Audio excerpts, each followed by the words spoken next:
before Monday's Million Man March in Washington, D.C. In the name of Allah, the Beneficent, the Most Merciful, who came in the person of Master Farad Muhammad, to whom praise is due forever. We forever thank him for coming, as it was written and prophesied that he would come, to seek and to save that which was lost. And we can find no other people fitting the description of the lost brother, the lost sister, or the lost sheep, except we, the 50 million or more, mentally and spiritually dead, black men and black women here in the hells of North America. We thank him for raising up his messenger and his Messiah, the most honorable Elijah Muhammad. But if I live to be 1,000, I will forever and eternally be grateful to the man who opened my eyes, the man who woke me up, the man who taught me what time it is and put me in tune with the divine rhythm of the liberation and salvation of the black nation. I speak of none other than my spiritual father, leader, and teacher, the Honorable Minister Louis Farrakhan. In their names, I greet you, my beloved and beautiful sisters and brothers and others, with the greeting words of peace. Assalamu alaikum. Hotep. On the move. Free the land. Black laws for all black people. What's up?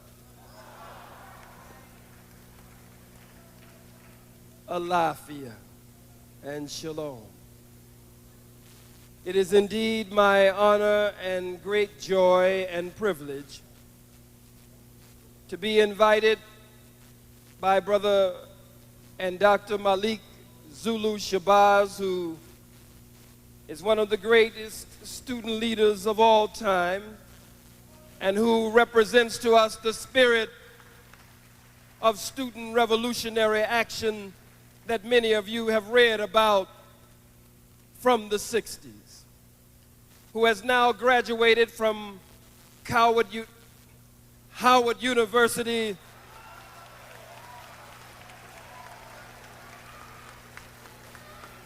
I almost said Coward University, but since I just almost said it, there's no need for me to say it.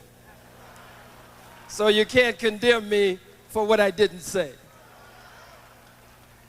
Now that he has graduated from Howard University and graduated from the School of Law and has his Juris Doctorate degree, I think we should remember the great history and legacy of this young warrior lawyer student here in Washington, D.C.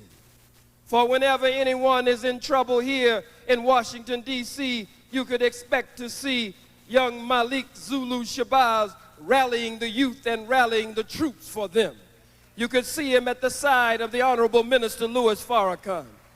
You have seen him at the side of Mayor Marion Barry, even though Marion Barry, at a time when nobody wanted to touch him, it was Malik Zulu Shabazz with others of the common people and students in a youth movement who stood up for him. And then after he saw himself rising, he distanced himself from Brother Malik Zulu Shabazz. You see him at the side of Professor and really Dr. Steve Coakley, Dr. Leonard Jeffries, Dr. Tony Martin, Dr. Yusuf Ben Yakanan.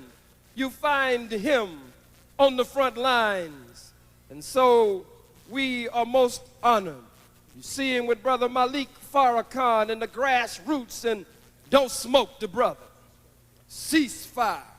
You find him always on the front line. So I'm taking this time with all of you present to thank him for calling us together and having an African black Holocaust and Nationhood Conference every year. Give him a strong black hand. Dr. Malik Zulu Shabazz, the warrior lawyer, in the spirit of Stokely Carmichael, Kwame Ture, in the spirit of H. Rap Brown, Imam Jamil El Amin, and the great revolutionary students, in the spirit of Imamu Amiri Baraka, in the spirit of Sonia Sanchez and others who came to us. I promise not to be too long, but I must be strong. I did not come to a Black African Holocaust Nationhood Conference to tiptoe through the tulips. I didn't come to pussyfoot. I didn't come to dilly-dally. I didn't come to beat around the bush. I didn't come with a dance and a song. I came to place the blame squarely where it belongs. I didn't come to pin the tail on the donkey. I came to pin the tail on the hunky. That's why I am here at this Black African Holocaust Conference convened by Dr. Malik Zulu Shabazz.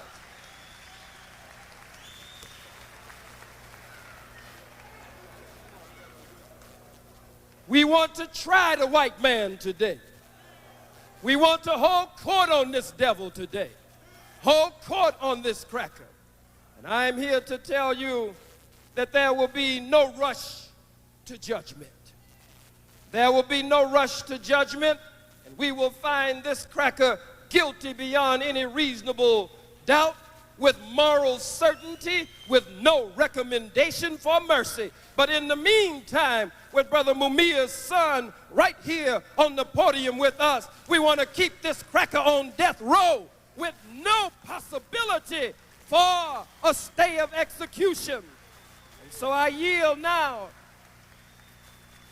for him to read the statement from his father from death row. Please receive him. Give him a strong black hand, the son of our brother.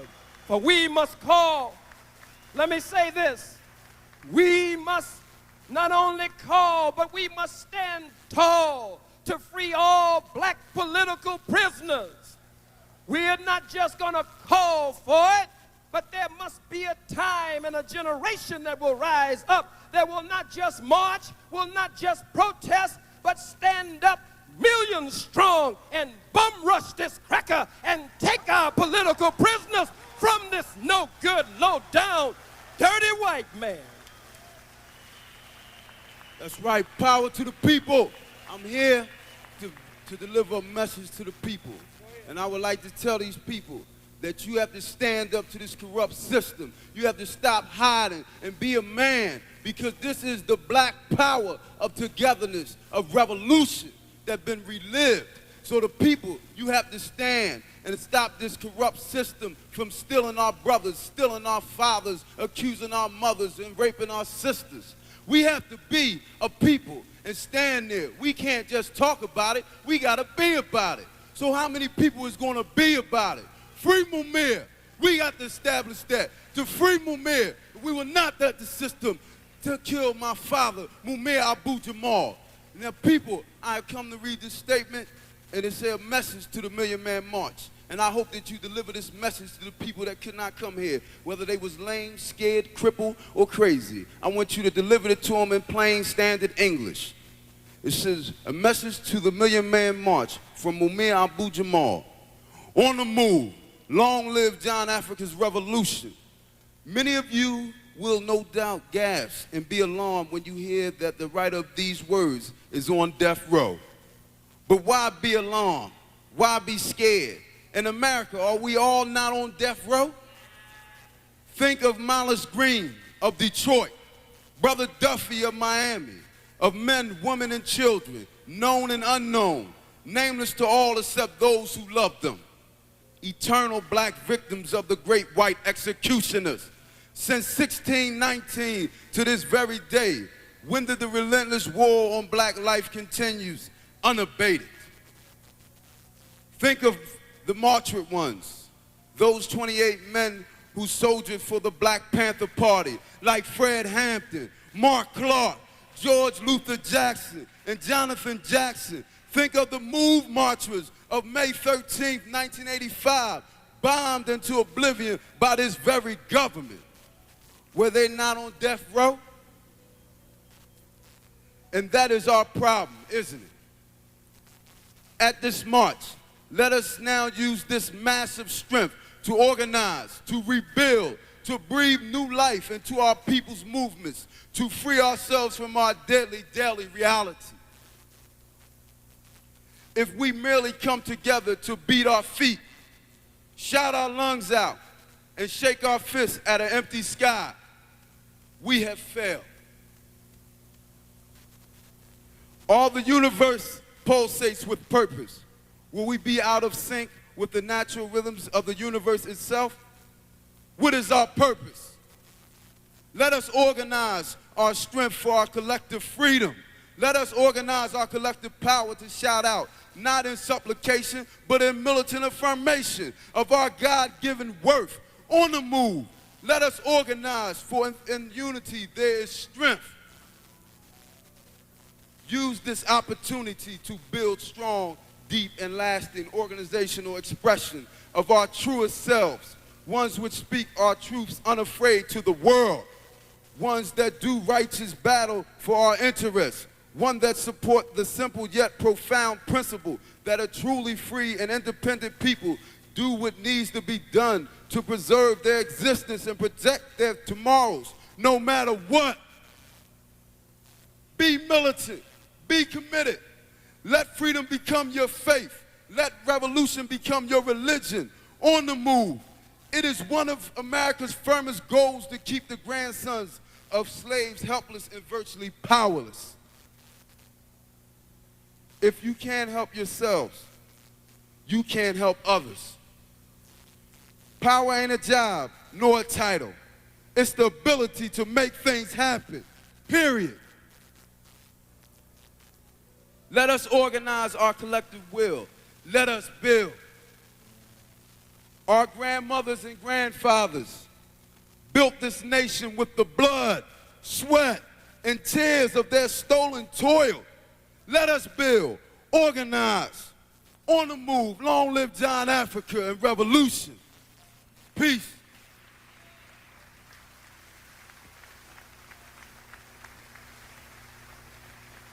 Give them a strong black hand, brothers and sisters.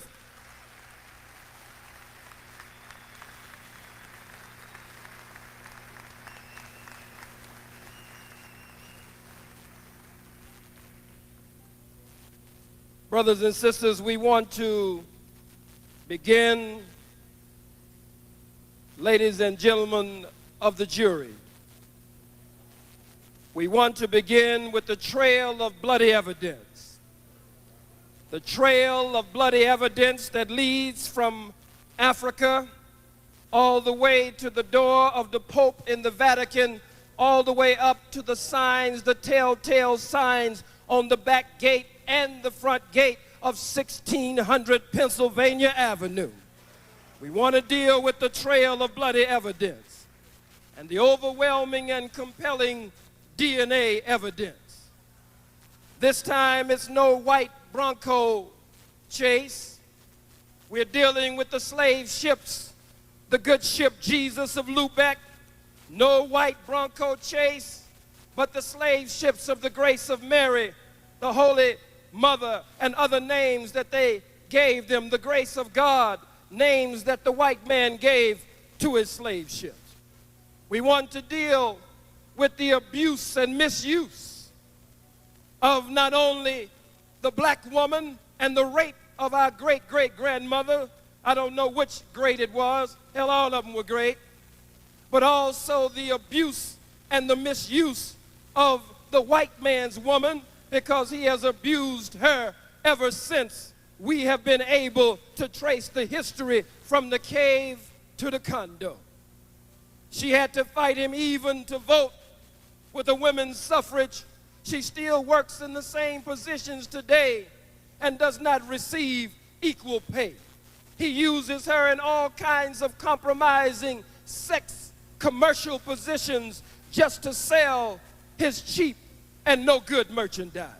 So the domestic abuse, the spousal abuse, the sexism, the racism, the Zionism, the imperialism, all of the signs and clues, all of the evidence is there before us. His history books, his textbooks, his schools, his colleges and universities have become a cesspool of contamination. A cesspool of contamination, and his history is exactly that, his story. It has been contaminated, compromised, and thereby corrupted. And having been contaminated, compromised, and thereby corrupted, we find that the defendant, the white man, AKA the cracker, the peckerwood, the devil, the beast, Satan, Lucifer, Beelzebub. The guy goes by many names. His aliases are all over the globe. We will not present to you here today a mountain, a mere mountain of evidence. We have a world of evidence, an entire universe of evidence against the white man. He is the coldest, most vicious one that has ever lived 196,940,000 square miles of the planet Earth. The Japanese people will be a witness against him, and they will not be weak witnesses, for he has dropped the atomic bomb on Nagasaki and Hiroshima, and they still suffer from it to this very day. The red man and the red woman, called Indian by him, on his way to India, gets lost, ends up in the wrong place, calls the people Indian anyway. I think his name was Christopher, reminding me of a Negro in the O.J. Simpson case named Christopher Darden, another man who apparently is lost.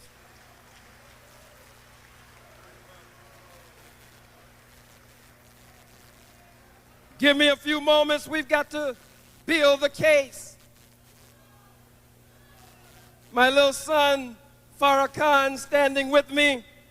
My son, Kalfani, standing with me. Give them a strong black hand.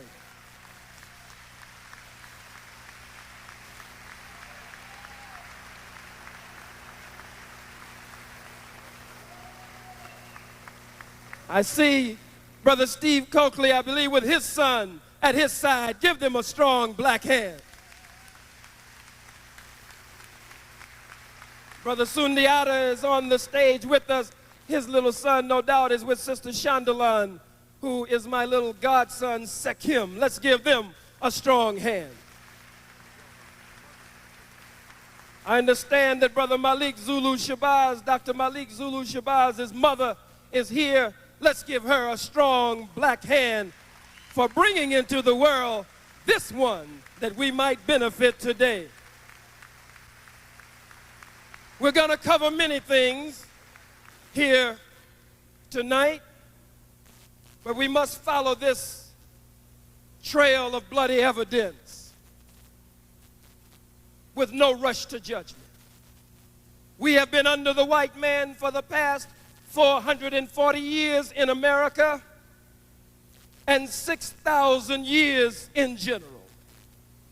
We have lost over 600 million at the hands of the white man in the past 6,000 years. That is 100 times worse than the so-called Holocaust of the so-called Jew, the imposter Jew.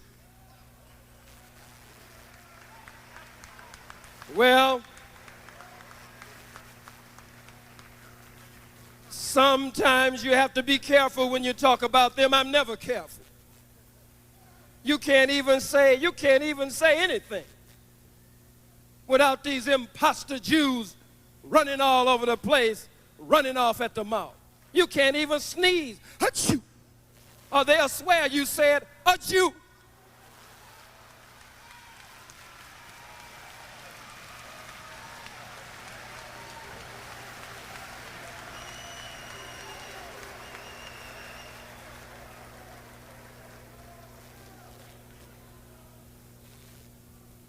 The Most Honorable Elijah Muhammad teaches us that separation is the only solution. Many of you have gotten so comfortable today. You believe that the white man's offer of integration is a sincere offer.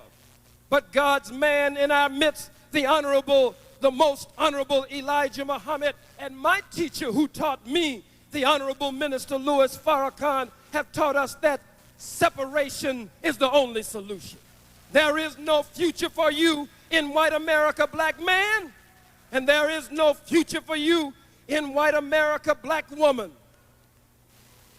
A so-called contract with America, a no-good cracker named Newt Gingrich, another cracker named Dole, another cracker named Bill Clinton. How about he's going somewhere to speak tomorrow on racial matters? War criminals, a war criminal himself, and every cracker on Capitol Hill. It's the history of the United Snakes of America. All of them are war criminals, but he will not address that tomorrow. The history of the white man is written in blood. His hands are dripping with the blood. The history, the evidence, the proof fits like a bloody glove, dripping with the blood of the black, brown, red, and yellow peoples of the planet Earth. It's a universe of evidence, a world of evidence, not a mere mountain of evidence against the white man. Look at you, black man. Look at you, black woman. Here we are on the eve of October the 16th. Here we are on the eve of the most powerful, the most overwhelming event since our sojourn here in the hells of North America. 1 million black men converging on the capital of the United Snakes of America on a day of atonement. Not a holiday,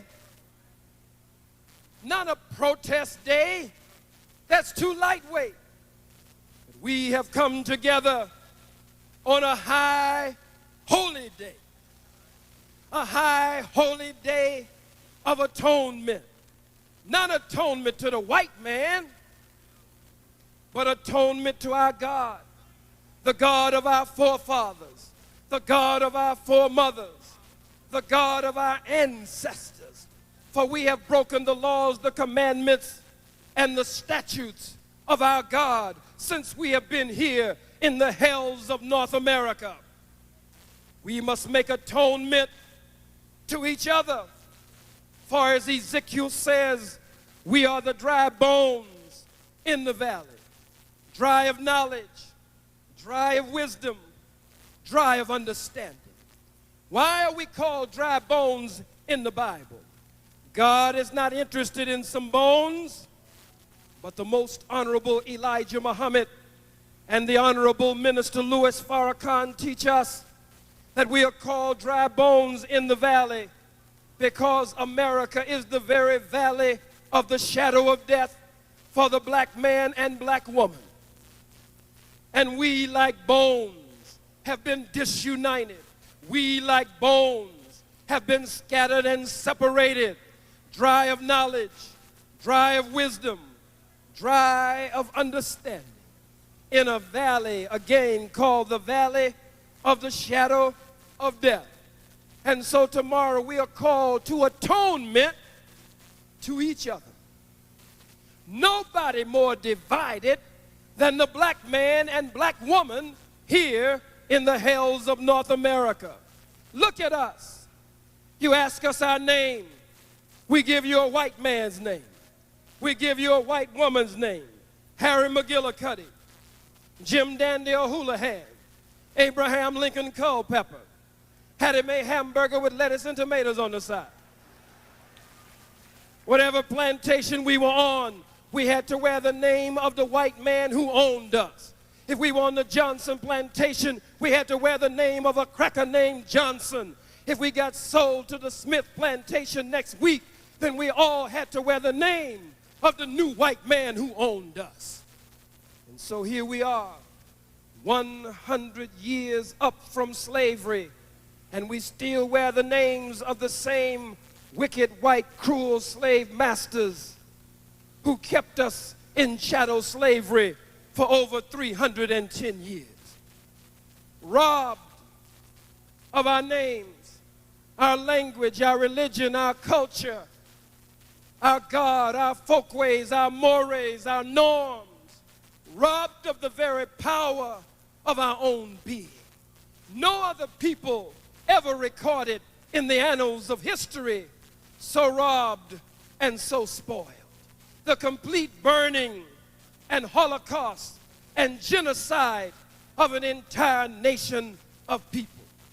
And the nerve of these devils to become angry with our brother attorney Johnny Cochran, angry with him because Mark Furman, who is actually representative of the white brute beast police all across America, the nerve of them to get angry with him because he said Mark Furman, he paralleled Mark Furman with Adolf Hitler. Look at it, so-called Jew. Look at it, imposter Jew. Somebody must call you what you are. Somebody must look you in your cold, lying blue eyes and pull the cover off of you today. I don't give a damn about you, and I will give you hell from the cradle to the grave. Always will I give you hell from the cradle to the grave.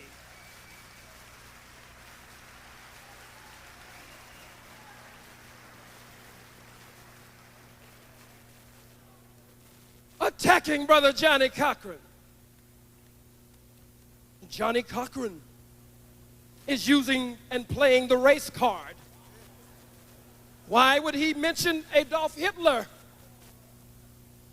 Mark Furman said the only good nigger is a dead nigger. He went on to say how he would like to bomb or burn all niggers. Is that not what Holocaust means? Have you so quickly forgotten Osage Avenue in Philadelphia, Pennsylvania, and John Africa and the Move family, where they murdered men, women, children, and babies, and dropped the bomb on an entire black community?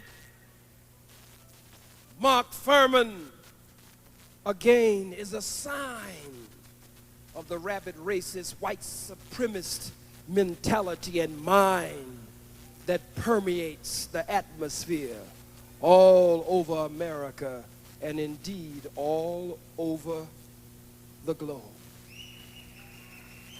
We all rejoiced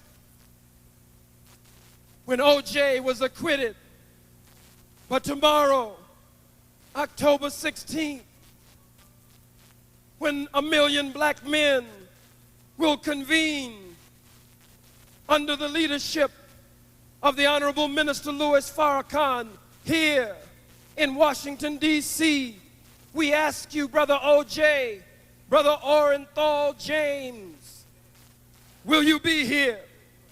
Because it was black women, black mothers who let him go home. It was black women who prevailed on the jury to let him go home, even though they knew he was going home to a white woman. Black women stood up to free O.J. Simpson. You know it's true. You know it's true.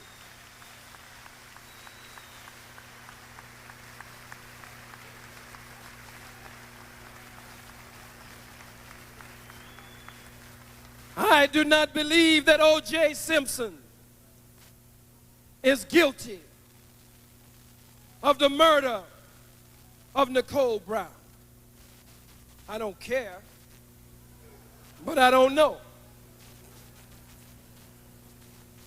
All of the black people who've been murdered at the hands of white folks, I don't know if he's guilty of anything else that they're talking about. I certainly don't believe that he's guilty of the murder of Ron Goldman. I don't believe he's guilty. But one thing I do know that he's guilty of being a traitor to the black woman, a traitor to the black family, and a traitor to the black nation. That he is guilty of.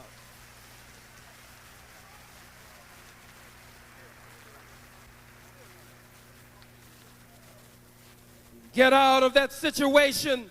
It looks like a white woman would have taught you a lesson. But you get out of that situation, Brother OJ, and you don't come home to your black woman. You come home to another stringy-haired, blonde-haired, blue-eyed, pale-skinned, buttermilk complexion, straight up but straight down, Miss 6 o'clock, ironing board backside, no frills, no thrills, white girl, no good, Orenthal James Simpson. Come on home, OJ. Come on home, OJ. Come back home to your black woman, back home to the black family, back home to the black nation. Let me deal with some of these issues.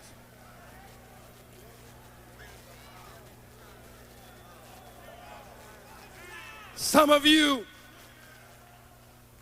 are now criticizing my father, criticizing my teacher, because black women are not going to be at the march. Only a few who are key representatives in the liberation struggle, but others who are key representatives and other black women who have well been represented from every stage of the organizing of the march will not be present. Why, black woman? As Angela Davis said, does that mean that we feel that we are above you? We're dissing you? We're pushing you to the back? No, black woman. We know that many of you can throw down if it came to that. Some of us learned the hard way. We hit you and got hit back. So we know you can throw down. That's not the issue at all. We know you are thinkers. We know you are planners. We know you are formulators. That's why you've been involved from the very inception. But it's time that the black man take a stand. You've been standing up, black woman. It was the black woman who carried us through the slavery system on the plantation. In many instances, you had to do things beneath your dignity just to keep your father, your man, your brother from being sold from plantation to plantation, from auction block to auction block, from city to city. You had to do things beneath your dignity, black woman. You carried us during the slavery system on the plantation. You are the backbone of the civil rights movement. And no pastor will deny.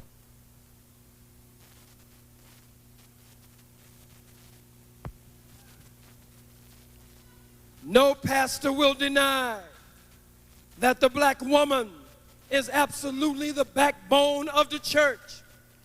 If you leave church, black woman, church is over. Church is over.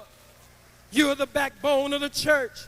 You've been the backbone of playing key roles in the civil rights movement from the front seat of the bus all the way to the back seat of the bus.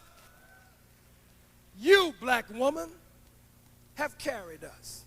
Not all black men, but some of us. We can hear a knock at the door.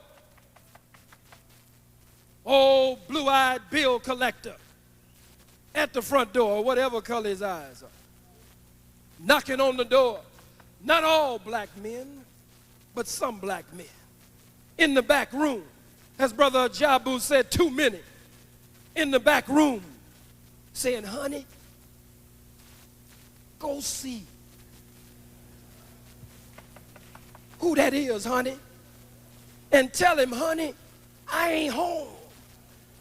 poor black woman, hurt, goes to the front door with her pretty lip poked out. And she says, he say he ain't home. He say he ain't home. The black woman has wanted us to stand up. No, Sister Angela Davis, we have to stand up. You've been standing up. You have nourished us and nurtured us. And now, as you are called in the Bible, in the book of Kings, a widow black woman, you're called a widow in the Bible, so teaches Elijah and Farrakhan. You're called a widow in the Bible because you're man, because we have been, as the Masons say, struck a blow to the head, which rendered us dead. Struck a blow to the head at the east gate, carried on a westernly course, buried in the north corner where there is no light, under an old rubbish heap. But it's a shallow grave, and someone must come with the lion's paw or the eagle's claw or the master grip that won't slip and raise this black man from a dead level to a living perpendicular and stand him upright on the square. And we give thanks to Almighty God. This is not a Farrakhan march, but we give thanks to Almighty God that one has been raised up in our midst who has a black man manufacturing center going, where he's turning black men off of the assembly line on a daily and consistent basis. The Honorable Minister Louis Farrakhan with a black man manufacturing center. The master grip that won't slip. Black woman, you are a unique woman, divine. There's a certain quality that God put into you, black woman, that he didn't put into the others. Look at O.J. Simpson's black wife. They tried every way they could to drag her into this. But there's a unique quality in you, black woman. She fought them every step of the way, even though she had been disrespected, even though she had been, in a sense, abandoned and kicked to the curb. There's something in you, black woman. O.J. Simpson took his money, found some glorified whore from the Mezzaluna, or whatever the hell cafe, and put his money in her, spent his money on her no good, ugly mama, and her no good, ugly daddy, and her no good, ugly, whorish sisters, who have all come out against him to this very day after he abandoned the black woman.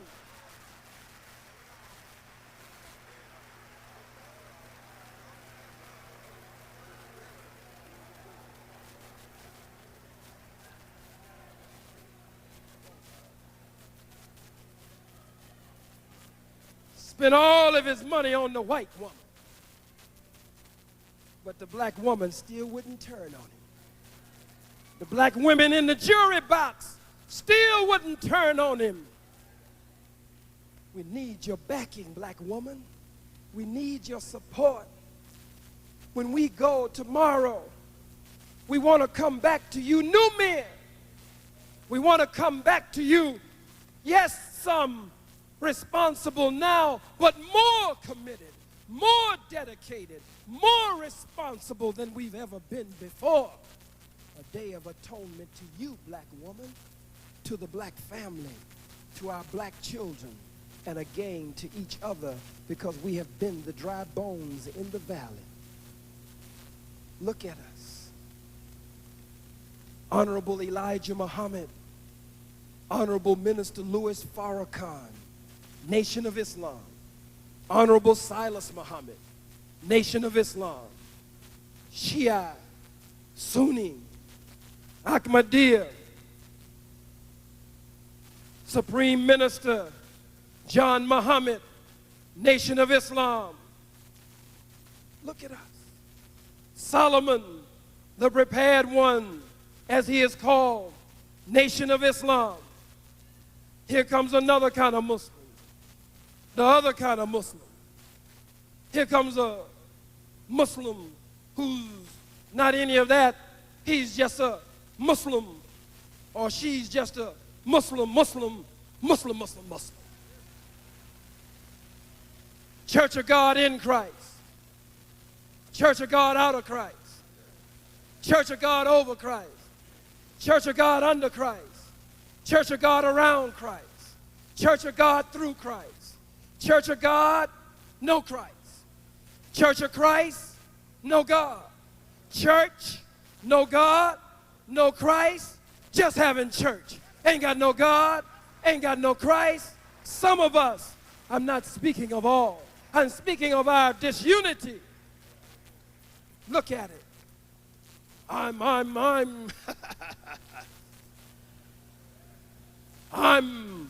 with the Republican Party. And I'm with the Democratic Party. Fool, you're not even invited to the party. And it really ain't even that kind of party. I'm a white-collar worker. I'm a blue-collar worker. And here come a fool with no shirt on. I'm a Mason. I'm an Elk. I'm a Moose. I'm an Eastern Star. I'm a Shriner. All of these have good. All of these have positive. I'm Omega. I'm Sigma. I'm Kappa. I'm Alpha. I'm Delta. I'm Sigma Gamma Rho. I'm Z Phi B, honey, see me. AKA, as long as we live by the cardinal principles of the founding mothers and fathers, there is good in all. I'm just saying that we must pull the black family, pull the black nation together, and we must not let it degenerate into tribalism. That's all I'm saying. Pull the family together.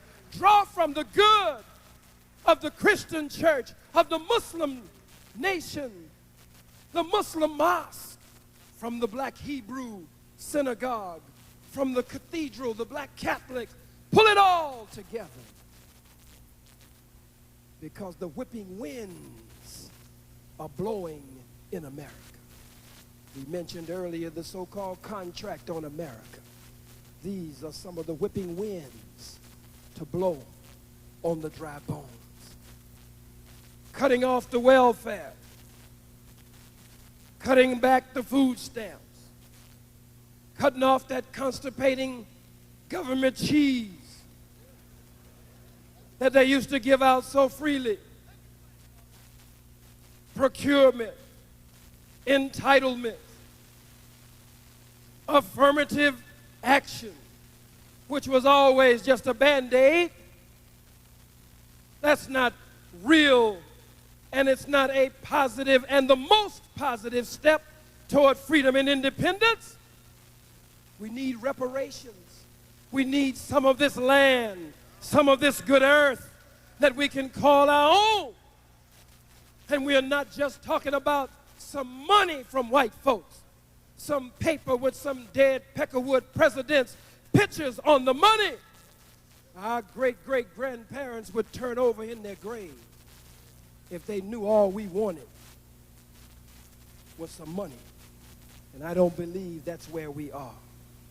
We must have the money, yes, but we must also have land, because land is the basis of independence, and we must have full reparations. I want to cover these few more points with you as I near my conclusion, but I have some key points that I must cover as we look at this trail of bloody evidence that will lead to the front gate and the back gate of 1600 Pennsylvania Avenue. We will have 1 million witnesses coming in to bear witness to all that we are saying here tonight. To rape us, to lynch us, to burn us alive.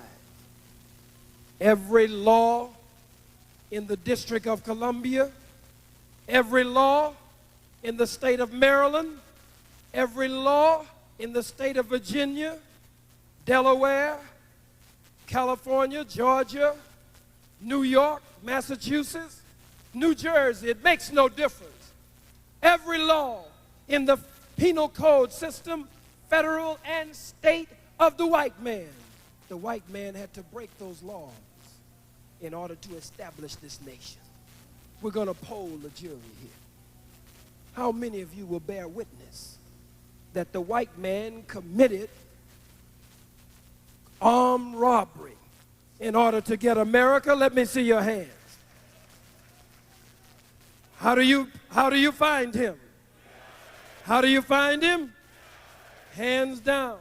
How many of you admit that the white man committed grand larceny and petty larceny in order to set up the United States of America? How do you find him? How do you find him? How many of you admit that he's the most notorious liar and perjurer ever recorded in the annals of history? How do you find him? How many of you admit that he committed kidnapping? Every hand in here should go up, because you are all Exhibit A. You wouldn't be here unless somebody kidnapped you. How do you find him? How do you find him? How do you find him on the count of racism, white supremacy, the setting up of Jim Crow laws, setting up civil rights bills and voting rights bills and Reconstruction, and then turning around and reconstructing the whole thing, making us go over and over and over again over these things. How do you find him? Brothers and sisters, how many of you find him guilty? Find him guilty of committing the greatest atrocities of any other people ever recorded in the annals of time? How many of you find him guilty of starting World War I, World War II, working on World War III? How do you find him? How many of you find him the most violent one that has ever been on the face of the earth? How do you find him? There's no one more violent than the white man. An international gangster. America is a criminal enterprise. How do you find this criminal enterprise, America, guilty or not guilty? It's a criminal enterprise. It's guilt. We find them guilty with no recommendation for mercy. The most honorable Elijah Muhammad, in his book, Message to the Black Man, and in the Muhammad Speaks newspaper and the Final Call newspaper, under What the Muslims Believe, he says that we believe that the offer of integration is hypocritical and is made by those who are trying to deceive the black peoples into believing that their 400-year-old open enemies are all of a sudden their friends. He says further, we believe that this is the time in history for the separation of the so-called Negroes and the so-called white Americans. We believe that the black man should be freed in name as well as in fact. By this we mean that he should be freed from the names imposed upon him by his former slave masters. Separation, freedom and independence, a nation of our own. The call is for a spiritual, cultural black power, a spiritual, cultural black liberation movement that moves toward black nationalism. I have never voted in my life. Who would I vote for? Who are the candidates? Satan, the devil, Lucifer, and Beelzebub. And either one of these crackers you vote for, you are still going to end up catching hell. It makes no difference. Brother Colin Powell has written his book, My American Journey. I don't know about Brother Colin Powell's American journey, but our American journey has not been a dream. It's been a nightmare. I don't know about voting for a man who will wear 4 stars for the white man. I don't know about voting for a man who will go into Panama, who will go anywhere the white man sends him, and he will kill black men, women, children, and babies because he has been sworn to uphold America and to defend America from all enemies, foreign and domestic. And whoever the white man determines is an enemy of his, he will send his watchdogs, his attack dogs, to attack. I don't know about voting for Colin Powell. I can't vote for Jesse Jackson. But both Colin Powell and Jesse Jackson, we believe that since this is October 15th, at 12:01 tonight, we are declaring this as our high holy day of atonement. So as of 12:01 tonight, we're calling on them to become more committed to our people. So they all deserve a chance. Reverend Ben Chavis deserves a chance. All of them deserve a chance.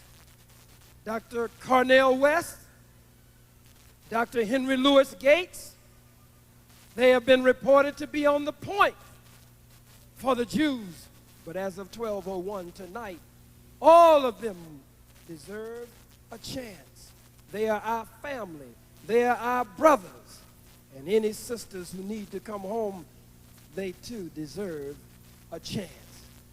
But from this point on, we will be watching every one of them as we move toward freedom and independence. We all need to atone. I need to atone. But I don't need to atone for standing up for the freedom and independence of our people. I don't have to atone for attacking the Pope of Rome, who was just here a few days ago. You didn't think I was going to miss this opportunity to speak the truth on the Pope of Rome? I was taught under the teachings of the most honorable Elijah Muhammad that the Pope of Rome is the Antichrist, is the dragon of the book of Revelation. It makes me sick to my stomach to see black people in Africa run over each other, trample each other, literally murder each other just to kiss this cracker's ring. Who in the hell is the Pope of Rome but an imposter? He's an idol. He is a false icon that must be torn down, and he must be exposed today. I cannot leave him alone.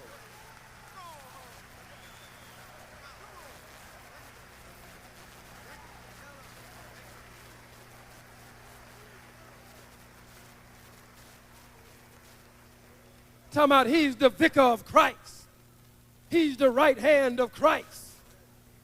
Well, when he got shot, when the Pope got shot, he should have been happy he was shot. If he was going on to glory, going on to heaven, if he was supposed to be who he says he really is, if he was going to the right hand, but instead they called in the best doctors they could find. He should have been saying, "Get away from me. I don't want no doctor. I'm going on to heaven. I'm going on to the right hand." Why do you make mockery of the Pope? I'm not making mockery of the Pope. The battle is for the minds and hearts of black people. We must fight for the minds and hearts of our people. The Pope is false.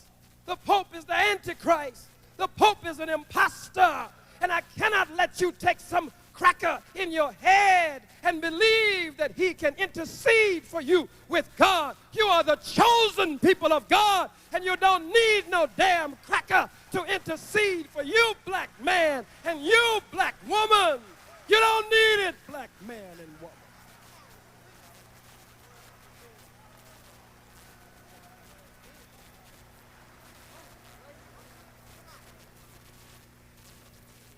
Look at this imposter. Brother Sundiata is up here. I know that Professor or Doctor, that's what he is. Ashra Kwesi is here.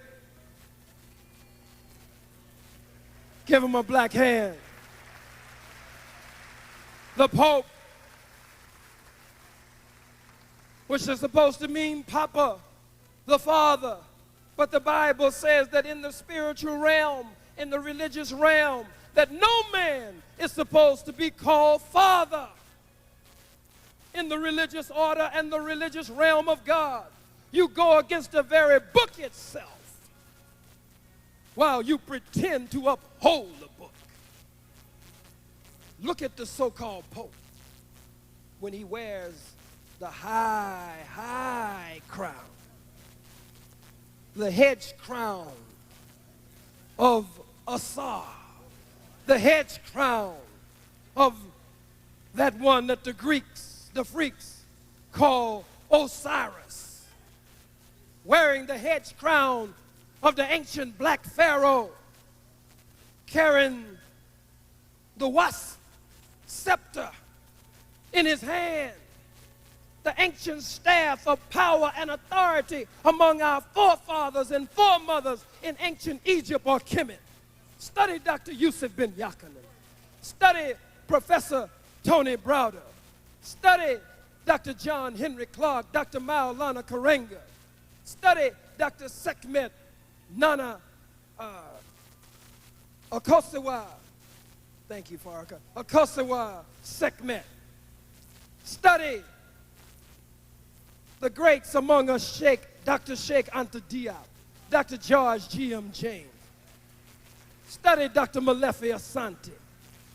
Study them wearing the hedge crown of our ancient forefathers and foremothers, a criminal, a thief, robbing us right before our eyes, carrying our staff or scepter of power and authority, and you wonder why I said we should raise his dress up and see what's really happening under that dress.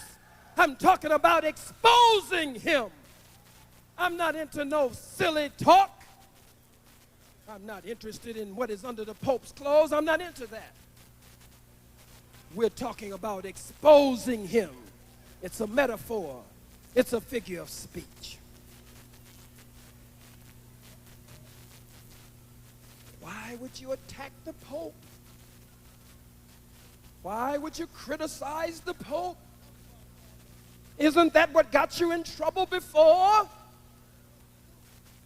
If you're black, you're born in trouble in America. I'm a freedom fighter. I'm a righteous man of God, but I'm a freedom fighter. I'm a revolutionary. And in the Million Man March, there's a place for the freedom fighter. There's a place for the revolutionary. There's a place for the agitator, the irritator, the infuriator, that one who hassles and harasses the enemy.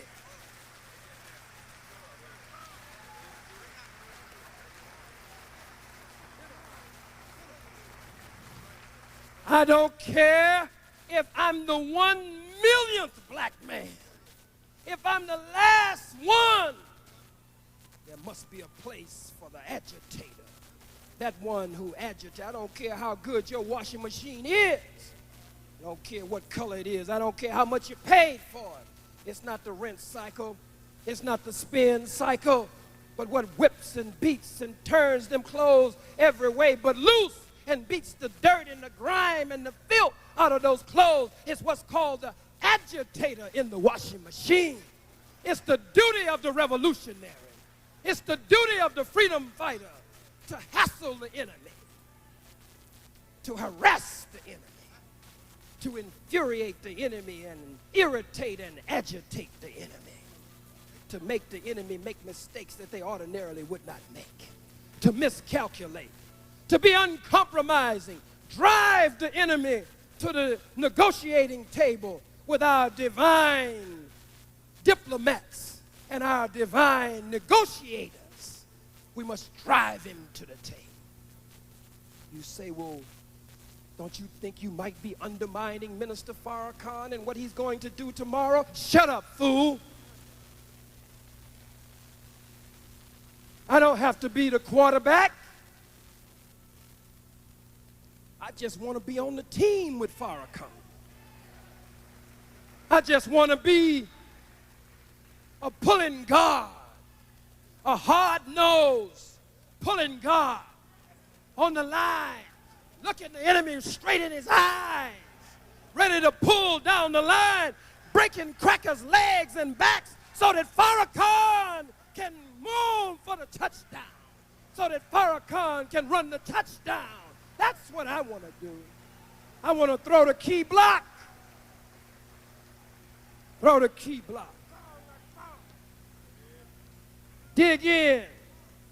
Just dig in the dirt with this cracker. Down.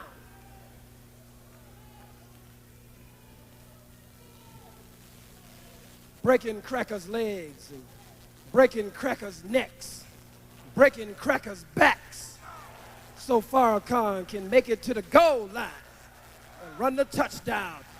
And the referee said,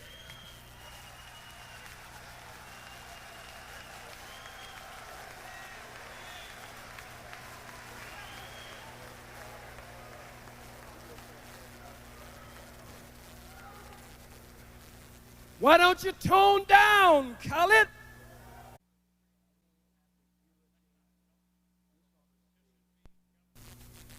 They touch me with what they say. I can't tone down. I tried to tone down. God didn't make me to tone down. I can't tone down. I can't bow down. I can't sit down. I can't give up. I can't shut up. God damn it, I must stand up and deal with this cracker. I must deal with this.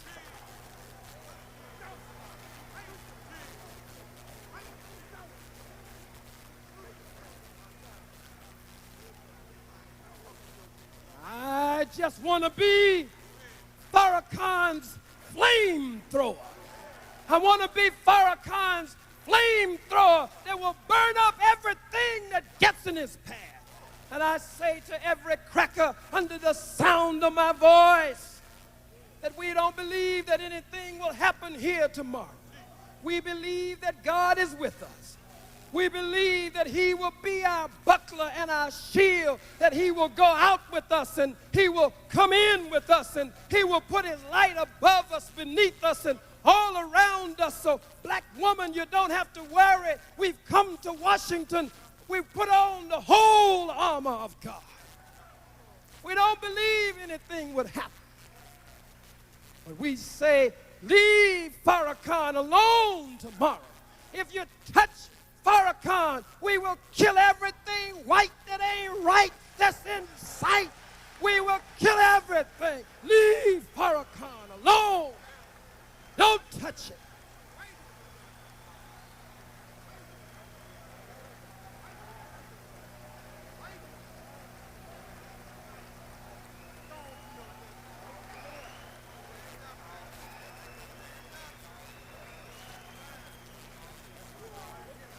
I used to worry about what different people thought about me. But I don't worry no more. As Reverend Ishaka Musa Barashango quoting from Jeremiah, I got fire in my bones. I have to fight. I have to fight. I used to worry about it. Can't worry about it.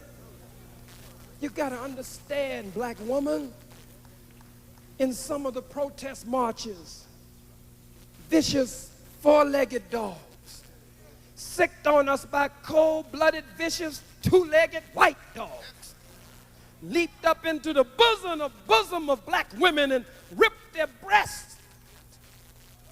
I remember my son Khallid was not there that day, but my son Farrakhan was 9 years old that day. I remember at the University of Riverside, University of California in Riverside, Brother Steve Washington was with me. Brother out in the audience, he was there. Brother Larry up here, he was there. Brother Wazir up here, he was there. Brother Stanley 2X, this man right here. Brother Larry, Brother Steve got me safely to the car.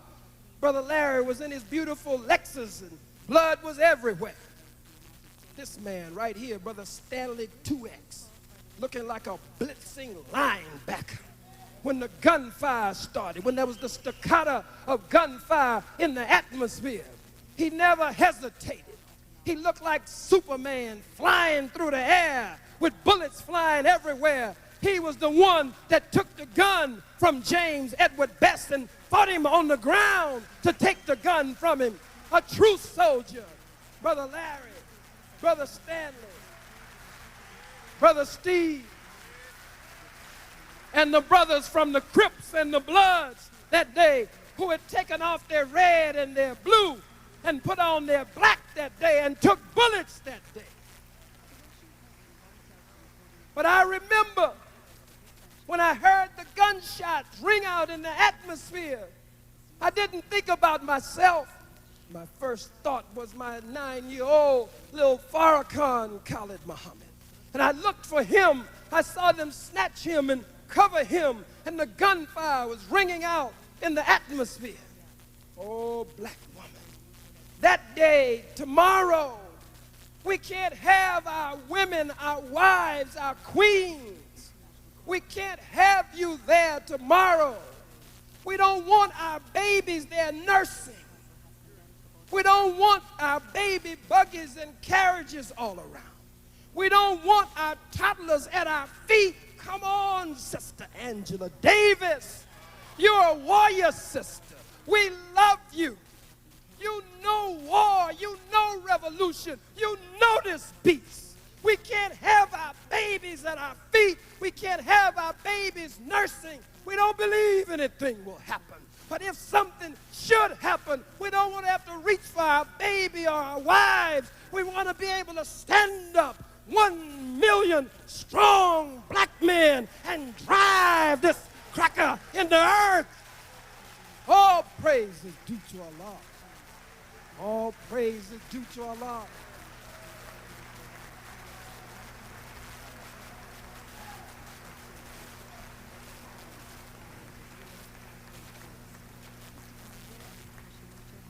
I've got to say this since so many are listening. And now they tell me that C-SPAN is right now playing this live all across the country. You're live right now. All the way live, you know what I'm saying? Straight up. All the way live. All across the country. We in the house.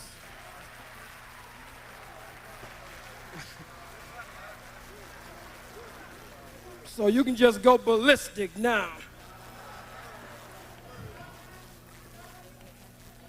I have to say, because many of you have not heard from me, when we talk about the Holocaust and the enslavement, genocide, the murder, the robbery, the rape, the loss of over 600 million lives, when we talk about the Middle Passage, when we talk about the murder of our people on the continent in the Caribbean, when we talk about all over the globe, and our now being the most robbed and spoiled people ever recorded in history, and still being murdered today, and the destruction of our youth, and the flooding of our communities with dope, liquor stores everywhere.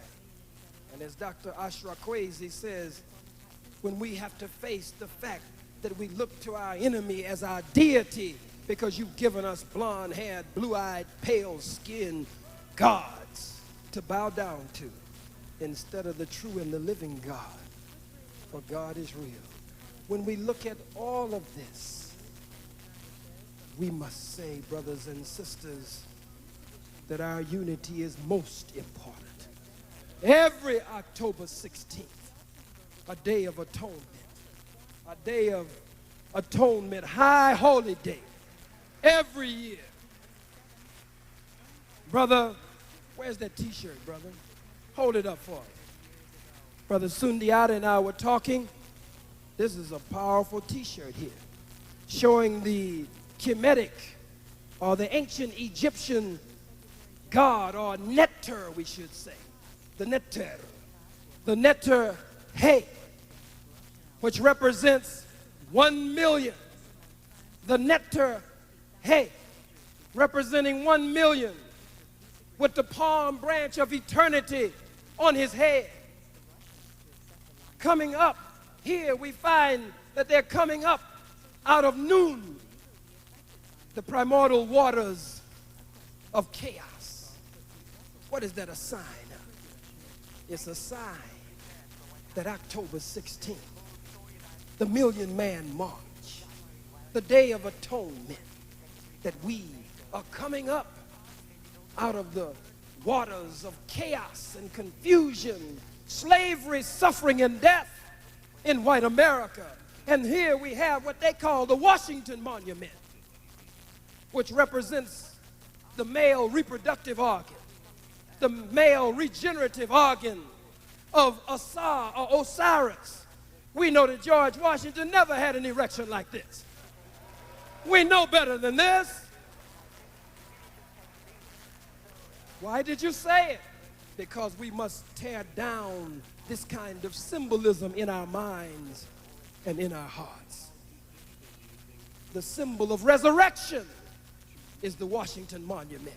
Can I take a few more minutes and just touch on it and show you how it ties in with the Honorable Minister Louis Farrakhan, with the black pastors, black clergy, black men of the cloth, and black women, millions of them backing us up, planning, formulating every ideology, every philosophy, every organization, every doctrine. Can I take just a moment? When we study the Medu Neter, when we study ancient Egypt or ancient Kemet, first of all, the first 3 letters of atone are what? A-T-O-N, Aton. Then we go to Akhenaten, who turned up the flame of monotheism, the belief in the one God. He didn't start it, he didn't author it, he turned up the flame. But now another one comes to turn up the flame. In 1995, on October 16th, to move us toward the atonement and move us toward oneness with each other and the one God, the Honorable Minister Louis Farrakhan. But let's take a look at the history very quickly. When we look at it, we will find that Osiris, as they call him, or Asar, was set upon, was attacked. His body was cut up into 14 different pieces. He was set upon by 42 conspirators, led by Set, which means Satan in another sense. Is where the white man, I should say, gets Satan from. Cut him up into 42 different parts. Who is Asar? Asar is you. Asar is me, black man. We have been divided. We have been separated. We have been dismembered. We have been cut up into many different pieces. And you, black woman, ISIS, you, black woman, are set, have set out in relentless pursuit Some of you have come all the way from California. Some have come across the Canadian border. You have come from far and near. Some of you are now looking and listening on your television screen because you want to make your black man whole again. You want to put him back together. You want to find the dismembered pieces and put him back together. So Osset, ISIS, found all of the parts of her man except one part, the regenerative and the reproductive organ. But of course, Osset was so familiar with that part until it didn't present too much of a problem for her to be able to form and fashion that which would serve for the future.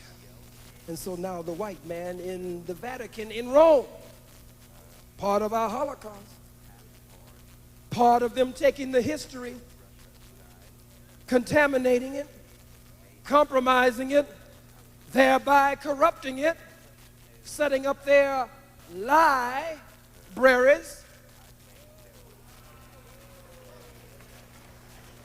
in France in Concord Circle, and now here in Washington, D.C., the devil has taken the symbol, which is a symbol of our resurrection out of chaos. And it's interesting that it will be in the skyline tomorrow, a symbol of our resurrection, a symbol of us. Hey, the Kemetic netter, representing 1 million coming up out of the primordial waters of chaos and confusion. There's so much more to that. Thank you, sir. I just wanted to touch that.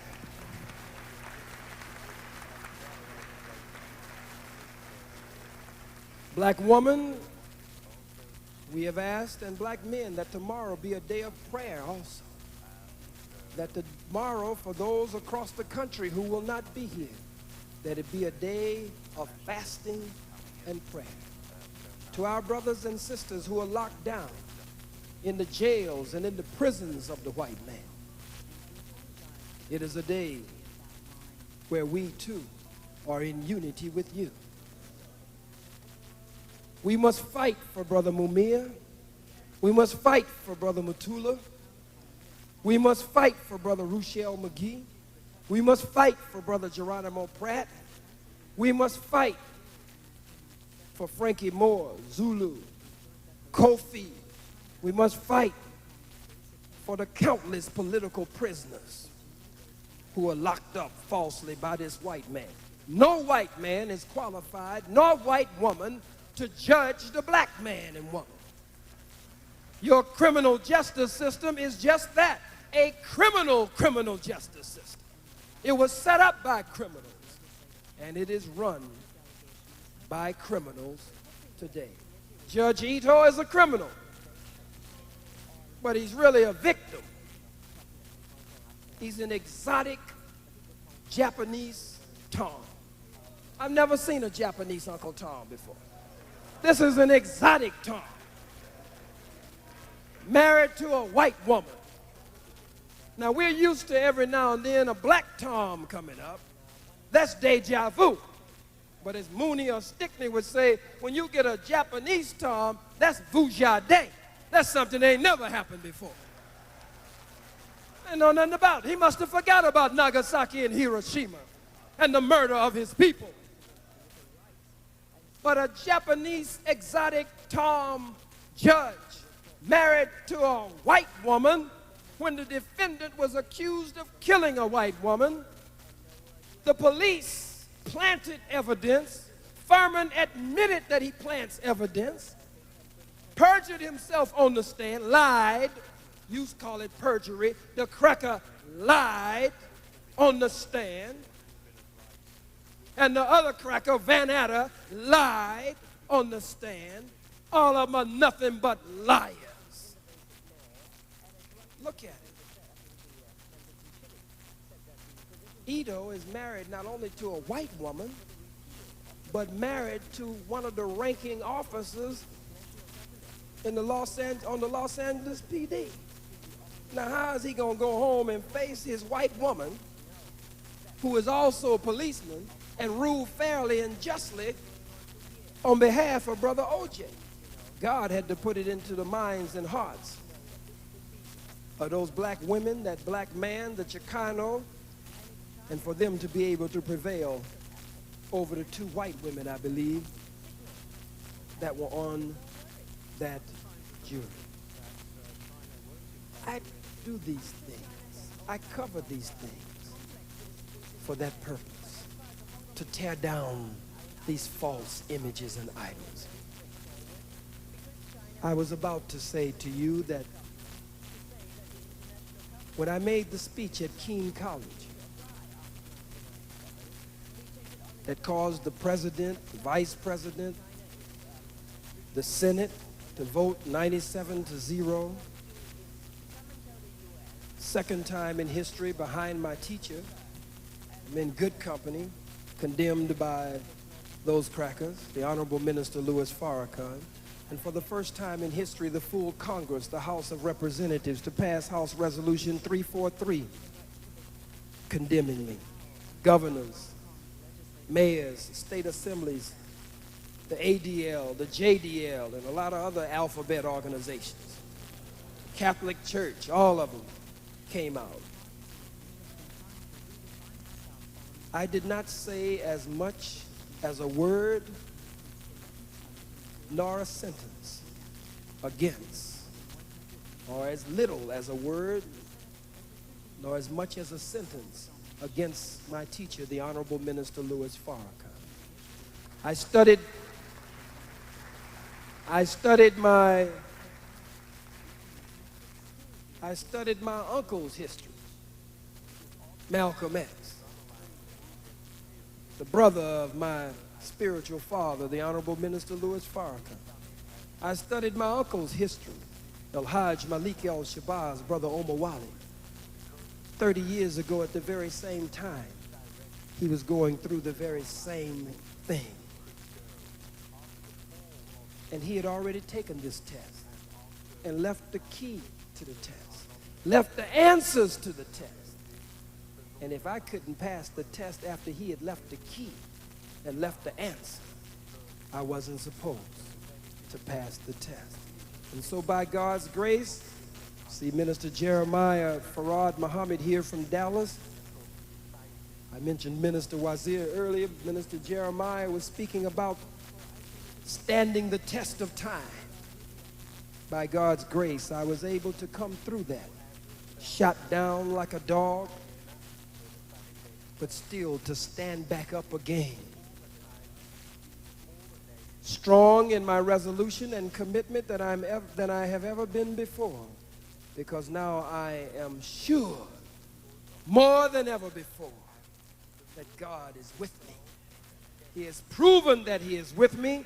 I have gone to the door of death and looked death in the face, and God has brought me back safely and placed my feet on solid ground. So I just trust and lean on him and thank him for sparing my life that I could stand another day at the side of the Honorable Minister Louis Farrakhan. I close with a couple of more points. For those of you who are worried about work tomorrow, don't worry about work. If the white man's constitution is any kind of way worth the paper that it's written on, this is the time for us to test it one way or the other, Attorney Maddox. This is the time for us to test it. He claims freedom of religion. This is a religious day. This is a spiritual day. This is a high, holy day. If the so-called Jews can have their Yom Kippur, Yom meaning the day of, and Kippur meaning forgiveness. If they can have their day of atonement and forgiveness, we don't have to beg the white man. We take this day and declare this day as our high holy day. Don't worry about your jobs. We'll fight him every day if we have to, and test his so-called Constitution and his Bill of Wrongs, Bill of Rights. Plus, you got sick days. Call in tonight if you got the home number, or call the supervisor or the manager. Call in and tell them, tomorrow I will be sick. I feel the symptoms coming down already. I know that tomorrow, October 16th, I'm going to be sick, so I will not be in to work tomorrow. But if you're bold enough, after 400 years, if you're bold enough and strong enough, you'll just stand up and tell him, this is my high holy day, and I am not coming to work. I'm giving God this day. I'm not giving it to anyone else. I'm giving God October 16th. It's our high holy day. So brothers and sisters, for these past 2 days, we have been here at this Black African Holocaust Nationhood Conference. You had Dr. Jeffries, you've had Dr. Martin, you've had Professor Steve Coakley and others. Some of you have missed all of that, and we don't want to stay out late tonight. We want to get ready and be prepared for tomorrow. We have Brother Donald Brown up here. The Ku Klux Klan burned his home down in Boston, Massachusetts. Brother Donald right here. And we want to organize something up in that part of the country and begin to go to South Boston. South Boston. We know about South Boston. To help our brother out there in that area. So brothers and sisters, I say to you, as the scripture says, there's a lion asleep in Judah. Who will awaken him? Hold your positions. Hold your positions. There's a lion asleep in Judah. The scripture says, who will awaken him? He's a lion, but the lion is asleep. You cannot rule asleep, black man. A lion asleep in Judah. The Bible says that the people who have walked in darkness have seen a great light. Arise and shine, for thy light is come. Another scripture says, awake, arise, ye men of Zion, shake thyself from the dust. This is your hour, black man. This is your hour, black woman. We shall overcome, yes, we shall overcome, because we will be joint heirs with him, the scripture says, and we shall overcome. But not only shall we overcome, we shall overrun. You'd better listen to the Honorable Minister Louis Farrakhan. You'd better listen, white man, to every one of our religious leaders and various leaders tomorrow, because there's a generation coming up in America today that if you don't listen to our divine leaders who God has anointed and appointed for this hour, there's a generation that's coming up that when we return to Washington, D.C., it won't be 1 million of us, but there'll be millions of black men and women with their God and with their guns returning to Washington, D.C. one day by the power of Almighty God. Listen to Farrakhan. Listen to the organizers of this march. Sit down at the negotiating table that you might have a stay of execution, white man. But we believe that God will harden your heart and you will not be granted that stay of execution. Lift every voice and sing. Lift every voice and sing till earth and heaven ring. Lift every voice and sing.